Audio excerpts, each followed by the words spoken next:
ভাই ভাই চলো আজকে অবশেষে তোমরা হয়তো রিলেট করতে পারবে যখন আমরা কাছের বন্ধুদের সাথে কোনো প্ল্যান করি আর ওটা অবশেষে এক্সিকিউট হয়, সেটার যে আনন্দটা, সেটার যে ফিলিংসটা, অনুভব বলে বোঝানো যায় না কিছু জিনিস। এই জন্যই আমাদের এত রাতে রাইড করা ভাই।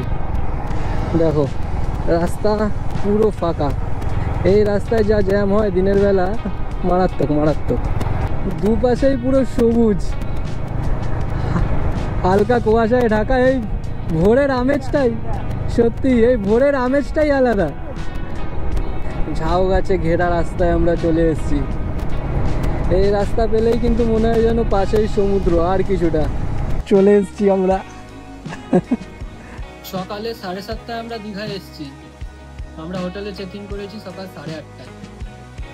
কোনো হোটেলে রুম নেই।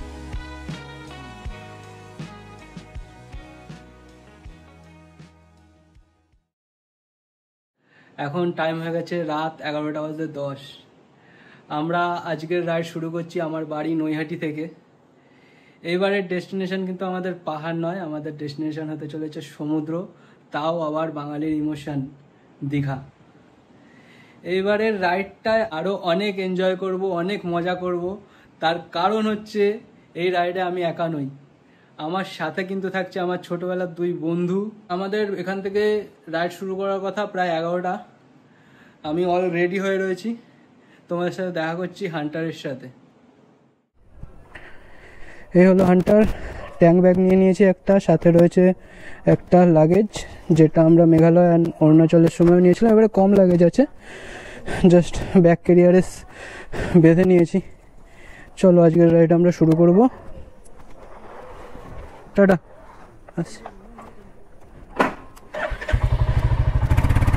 আসি।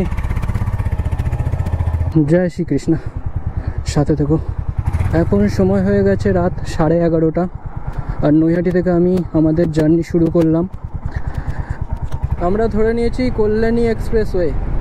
অ্যান্ড নৈহাটি থেকে, যেখানে পাপাই অ্যান্ড পাঙ্কু আমার জন্য ওয়েট করছে, বাসুদেবপুরটা ক্রস করে বাদিকে যে ইন্ডিয়ান পেট্রোল পাম্পটা রয়েছে ওখানে, তার ডিস্টেন্স প্রায় 10 কিলোমিটার মতো। আমি আমার সাথে আর একটা হেলমেট ক্যারি করছি, পাঙ্কুর জন্য, মেনলি পাঙ্কুর জন্য একটা হেলমেট আমি নিয়ে যাচ্ছি। ওহো, দাঁড়িয়ে রয়েছে ভাই ভাই চলো আজকে অবশেষে। আরে এখানে লাগিয়েছিলাম এটা, তারপরে সরাতে হলো, পড়ে গেছিল প্রায়। রেনকোট নিয়েছিস তো?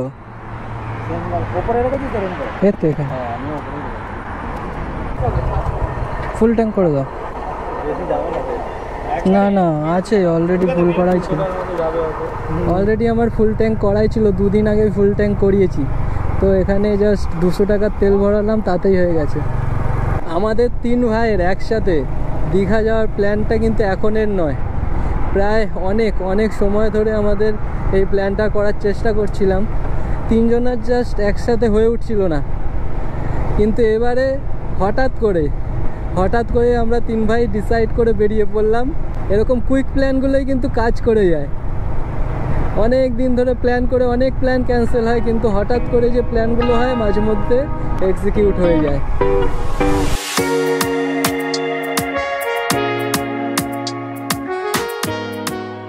মুড়াগাছা মোড় চলে এসেছি। এখান থেকে আমরা চলে যাব ডান দিকে। এবারে আমরা ম্যাপটা সেট করে নেব।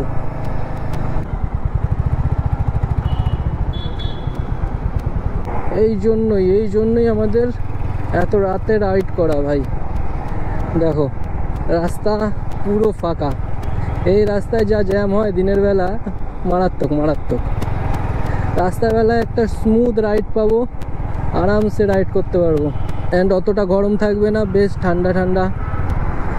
অবশ্যই কোথাও দাঁড়ালে গরম লাগে, কিন্তু দিনের বেলার মতো নয়।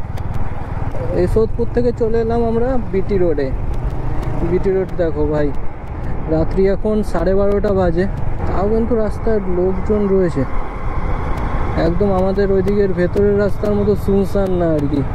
আমাদের রাইডটা শুরু করার কথা হয়েছিল প্রথমে রাত 1টার সময়। ধীরে ধীরে 2-3 দিন যাওয়ার পর ওটা ঠিক হলো যে রাত 12টা 12:30টার মধ্যে আমরা রাইডটা শুরু করব। বাট আজকে যখন যেই দিন আমরা বেরোবো তখন আমরা হঠাৎ 9টা বাজে, তখন ঠিক করলাম যে না ভাই 12টা নয়, আমরা রাইডটা শুরু করব 11টায়। আমি নৈহাটি থেকে বাড়ি থেকে বেরোবো 11টায়, অ্যান্ড তোদের সাথে মিট করে নেবো। আসলে এতটা এক্সাইটমেন্ট, ততক্ষণে আমরা একসাথে 3 ভাই রাইডটা শুরু করব। এখন যখন যাচ্ছি আলাদাই এই ব্যাপারটা, বলে বোঝানো যায় না। তোমরা হয়তো রিলেট করতে পারবে, যখন আমরা কাছের বন্ধুদের সাথে কোনো প্ল্যান করি অ্যান্ড ওটা অবশেষে এক্সিকিউট হয়, সেটার যে আনন্দটা, সেটার যে ফিলিংসটা, অনুভব, বলে বোঝানো যায় না কিছু জিনিস। বিটি রোড দিয়ে আমরা চলে আসলাম এদিকে। এই রাস্তাটা চলে যাচ্ছে Dakshineswar, Vivekananda to toll bridge, and আমরা চলে যাচ্ছি বাদিকের রাস্তা ধরে সোজা বালি ব্রিজ। এই পাশেই রয়েছে রেল লাইন, এখান থেকে ট্রেনও যায়, পাশ দিয়ে আবার রাস্তা। আর আমাদের ডান দিকেই রয়েছে কিন্তু দক্ষিণেশ্বর মন্দির, এই বালি ব্রিজের ঠিক পাশে। আর নিচ দিয়ে বয়ে যাচ্ছে হুগলি নদী।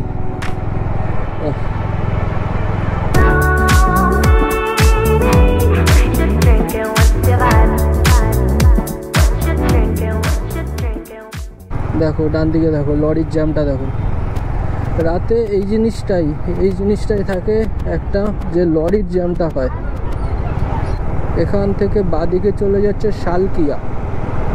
আমরা তো শালকিয়া যাব না, আমরা যাবো সোজা খড়গপুরের দিকে।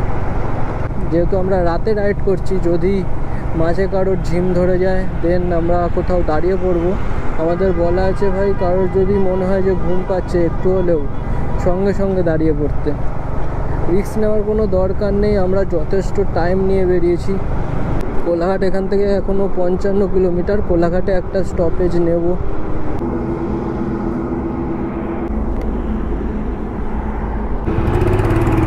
লাগেজের কিছু পড়ে গেল মনে হয়, এই জন্য দাঁড়িয়ে দেখে নিলাম।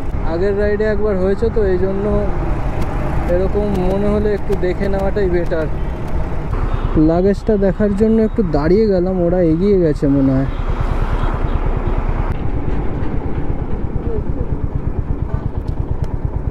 দাঁড়িয়েছিলাম, মনে হলো লাগেজটা, তোর চটিটা পড়ে গেছে নাকি, দাঁড়িয়ে দেখলাম আবার।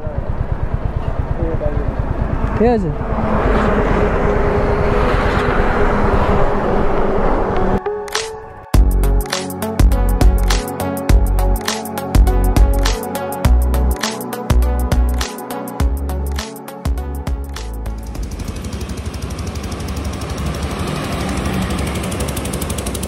রেস্ট নিচ্ছে সব। আর কি রাইড করে কেমন লাগছে ভাই? দারুণ। এখন রয়েছি sunrise hotel and restaurant, Kolaghat থেকে 10 কিলোমিটার আগে। একটু ঝিমঝিম লাগছিল, তার জন্য দাঁড়িয়ে নিলাম, একটু চা খেয়ে নেবো। চা খেয়ে একটু রেস্ট নিয়ে তারপরে আমরা আবার বাকি জার্নিটা কন্টিনিউ করব। চা চলে এসছে সব, এবারে চা খেয়ে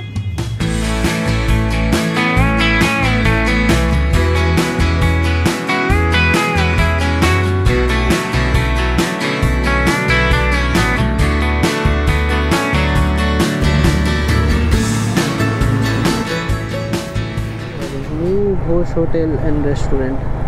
এই রূপনারায়ণ নদী ক্রস করার আগে পরপর অনেকগুলো ধাবা রয়েছে। এই হলো কোলাঘাট ব্রিজ, নিচ দিয়ে চলে যাচ্ছে রূপনারায়ণ নদী। ওইদিকে ব্রিজ রয়েছে রূপনারায়ণ নদীর ওপরে, ওখান থেকে কিন্তু ট্রেন যাচ্ছে একটা, মেবি গোপ্রোতে দেখা যাচ্ছে না। কি দারুণ। কোলাঘাটের আগে আমরা পুরো 1 ঘন্টার একটা ব্রেক নিয়েছি, 2টো থেকে 3টে পর্যন্ত ব্রেক নিয়ে পুরো ফ্রেশ মুডে আবার রাইড স্টার্ট করেছি। আমরা সাধারণত দীঘাতে ভোরবেলার জন্য রাইড শুরু করি ওই 2-3টে, খুব তাড়াতাড়ি হলে, আর নাহলে 4টে-5টা। আর সকালের দিকে আমরা দীঘাতে এন্টার করি। কিন্তু যদি তোমরা কেউ নাইট রাইডটা এক্সপিরিয়েন্স না করে থাকো দীঘার জন্য, আমি সাজেস্ট করব অবশ্যই একবার নাইট রাইডটা করে দেখো। রাতে দীঘার রাইডটা করার এক্সপিরিয়েন্সটা কিন্তু আলাদাই, পুরো একটা স্মুথ অ্যান্ড রিল্যাক্সিং রাইড হবে। যেহেতু আমার ফগ লাইটটা ইনস্টল করা নেই, তাই জন্য ভিজিবিলিটিটা আরোই কম। আমার হেডলাইটে খুব একটা ক্লিয়ার দেখা যায় না, আমি দেখতে পাই যতটা, ক্যামেরাতে আরোই ক্লিয়ার দেখা যায় না, বোঝা যায় না। অ্যান্ড সত্যি বলতে আমার ফগ লাইটটা প্রেফার করি না আমি ঠিক, কারণ যখন অপোজিট থেকে কোনো গাড়ি আসে না, সেই গাড়িতে ফগ লাইট যদি জ্বালানো থাকে তাতে নিজেরই খুব অসুবিধা হয়, সেই জন্যই আমি ফগ লাইটটা ইনস্টল করতে চাই না। বাট লাস্ট টাইম যখন পাহাড়ে রাইড করে এসেছি, বুঝতে পেরেছি কিছু জায়গাতে ফগ লাইটটা খুবই দরকার হয়ে পড়ে। যেমন আমি কিছু মুমেন্ট এমন পেয়েছি যে রাতে রাইড করলে কিন্তু এই হেডলাইটে কিছুই দেখা যায় না, কিছুই বোঝা যায় না, খুবই টাফ ওরকম রোডে, অন্ধকার রোডে এইভাবে রাইড করা। তো ফগ লাইটটা ইনস্টল করব পরে, কিন্তু চেষ্টা করবো যেন এইসব রাস্তাতে নাই ইউজ করা যায়। এখান থেকে আমরা নিয়ে নেব ডান দিক আর সোজা চলে যাচ্ছে হলদিয়া। নন্দকুমার থেকে ডান দিক নিতেই এদিকের কিন্তু রাস্তা 2 লেন পেলাম আমরা। রাস্তার কন্ডিশনটা ঠিকঠাক আছে।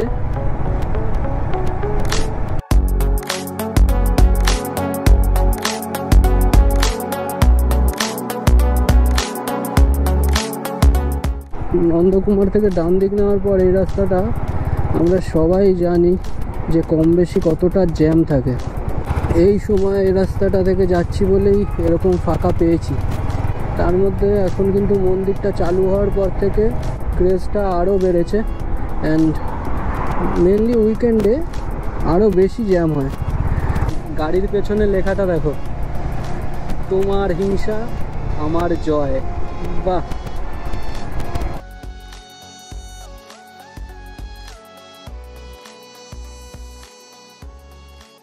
ও কি সুন্দর, কি সুন্দর লাগছে, কি দারুণ লাগছে না? ও দুপাশেই পুরো সবুজ, হালকা কুয়াশায় ঢাকা। এই ভোরের আমেজটাই, সত্যি এই ভোরের আমেজটাই আলাদা।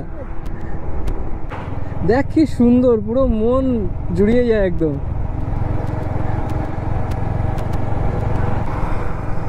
এই আবার ব্যাগ গেছে, ব্যাগ হেলে গেছে আবার। বাদিক কর, বাদিক কর।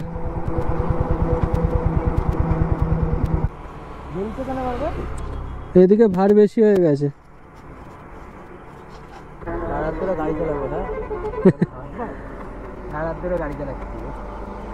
পুরো রাত 7:30 থেকে এখন ভোর হয়ে গেল।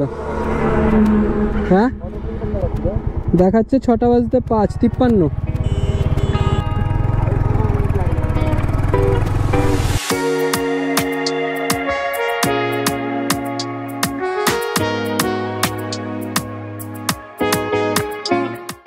এই হলো চাউলখোলা থেকে বাদিকে মন্দারমণি প্রায় 9-10 কিলোমিটার, আর সোজা চলে যাচ্ছে দীঘা 20 কিলোমিটার মতো। এবারে অনেকটা ক্লান্ত লাগছে, আর কিছুটা আধ ঘন্টা মতো, 21 কিলোমিটার দেখাচ্ছে। এখন সময় হয়ে গেছে 5:35, আমরা পৌঁছাবো প্রায় 6:05, এখনো আধ ঘন্টা। ঝাউ গাছে ঘেরা রাস্তায় আমরা চলে এসেছি। এই রাস্তা পেলেই কিন্তু মনে হয় যেন পাশেই সমুদ্র, আর কিছুটা। আমরা নিয়ে নিয়েছি বাদিক তাজপুরের দিকে। হ্যাঁ ঘুরে যাব।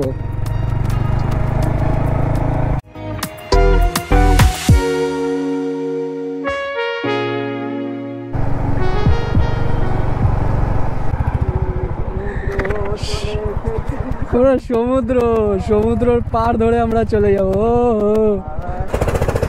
ও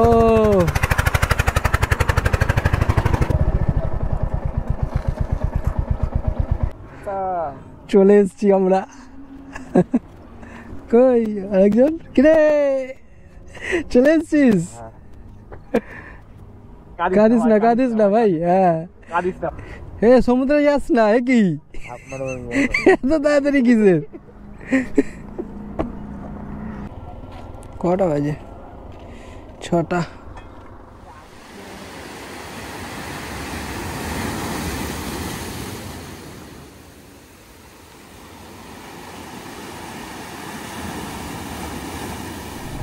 এই সারা রাত জেগে রাইড করে এতটা জার্নি করে আসা এই ভিউগুলোর জন্যই সব ক্লান্তি ম্লান হয়ে গেল।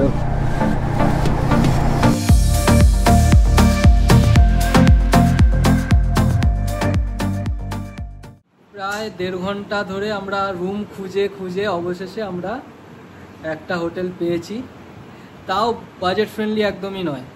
রুমটা আগে তোমাদের দেখিয়ে নিই, তারপরে বলছি সব বাকি কথাগুলো। সব অগোছালো হয়ে রয়েছে।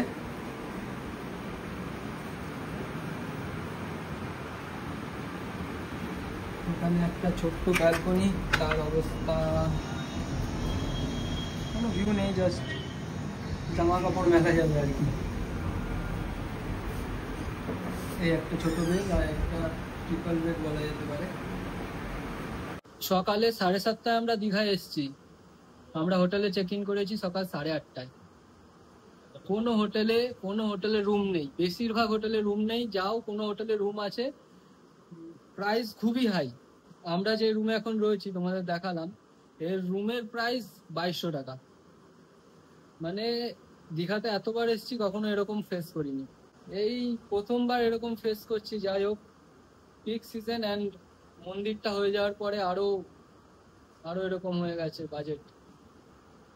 যারা আসছো আগের থেকে বুক করে এসো, এখানে এসে হোটেল বুক না করলেই ভালো হয়। আগে থেকে বুক করে আসলে এতটা ঘুরতে হবে না, এবং এত হাই রেট হয়তো থাকবে কিন্তু সুবিধা হবে, এতটা হেডেক থাকবে না। এখন এসে একটু ফ্রেশ হয়ে নিলাম, যাই কিছু ব্রেকফাস্ট করে দেন সারা রাত সবাই জেগে রাইড করেছি, খুবই ক্লান্ত, রেস্ট নেবো কিছুক্ষণ। চলো।